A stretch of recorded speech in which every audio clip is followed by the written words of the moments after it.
Welcome back to Coaster Studios. For this park review, we are talking about Adventuredome in Las Vegas, Nevada, right on the strip located inside the Circus Circus Hotel. This is an indoor amusement park. They currently house 3 roller coasters, lots of family rides. You can enter for free and then you pay per attraction, but you can also get a wristband. So for today, we're going to go a little bit more in depth about what I think about the place in terms of atmosphere, how everything holds up, and above all, if you should come here, if it's worth your time. So right off the bat, the first thing I want to talk about is that this place is not very big at all. Basically, the entire park is just one big circle. You go around the inside of this dome that kind of gives off a pink hue. That's why all of the footage in this kind of looks a little pinkish. It's going to make things look a little bit different. But one thing that I thought was kind of interesting was that the dome actually affects even when you're just like looking at your phone. During a couple moments throughout my visit, I pulled out my phone to take some pictures, and because of the way the glass panes are, it kind of puts this rainbow effect on your screen.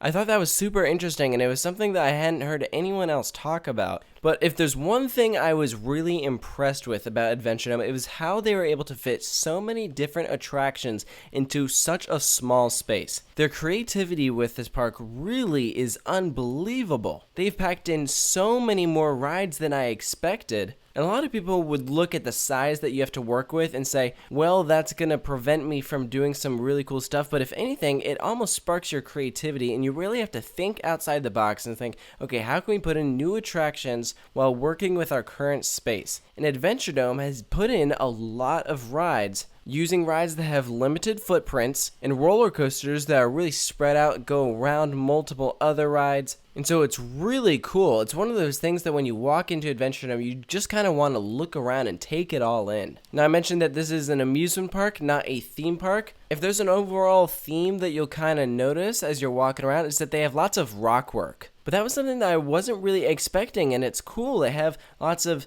this red rock type thing that you'd see in like southern Utah or northern Arizona. And so I don't know if I'd call it like theming, but you do see that kind of throughout Adventuredome. Rides like Canyon Blaster will go in and around it, hence I think the name Canyon Blaster is very fitting. You're going through like canyons. So I'm not sure if the rock work came first and then Canyon Blaster, or if the rock work was built as a result of Canyon Blaster. I'm not too sure about that, but it's something that I thought was pretty cool. Talking briefly about the roller coasters, I do reviews on each of the roller coasters, El Loco and Canyon Blaster, in a separate video. But just a brief overview, I do like both of them pretty equally, actually. They're both super fun and enjoyable. I'd highly recommend going on both of them. They also have a kiddie coaster called Miner Mike, and rumor has it that for 2018 they'll be adding a Mine Train family coaster, which again, I was talking about limited space. So when I was there, I mean, I could kind of see where they could fit it in, but still, it's like super impressive that they're looking to add another roller coaster, even after people were like, well, they've run out of space. So the roller coasters are really going to be the main draw here. That was pretty much the main reason why I went here, but they do have some other cool rides here. Lots of rides for the families. You have lots for the kids as well. There's like arcade games all about the place. Basically, any time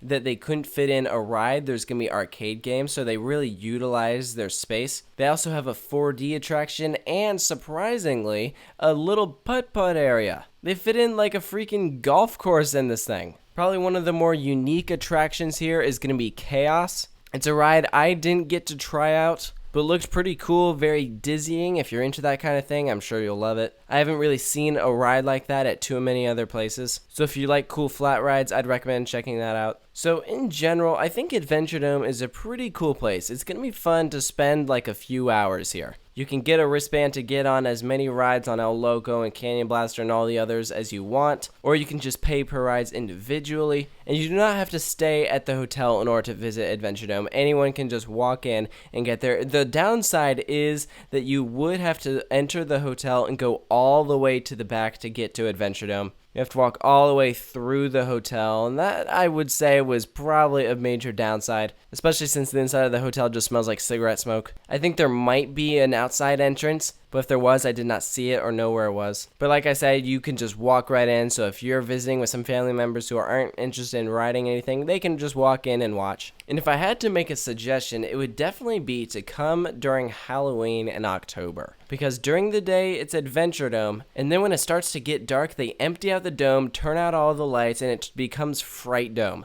I got to experience the dome during the day and at night for Fright Dome, and it was super cool. I was really impressed with Fright Dome. I'd definitely recommend checking it out if you can. They had good mazes and scare actors. So in general, is Adventuredome worth it? And I think it is, especially if you're like a coaster fan or if you're just looking for something to do with the family, because Vegas is kind of notorious for having lots to do if you're a bit older. So if you're looking for like family fun, I think Adventuredome is an option for you. Now I know of some people who are not huge fans of Adventuredome when they went. Maybe they thought it was dirty, ghetto, or just not a pleasant place to visit, and I had a pretty good experience there. Like, the employees were super nice to me. I had a good time. It's a fun place to kill a few hours. I think if you're into thrill rides, you should absolutely visit. If maybe you're just looking for something that, you might want to do while you're in Vegas, I think you could do it, but you don't have to. There's lots to do in Vegas, so I completely would understand if you decide to rule out Adventuredome and do some other cool stuff on the Strip. But if you're looking for roller coasters, Adventuredome by far has the two best roller coasters in Nevada.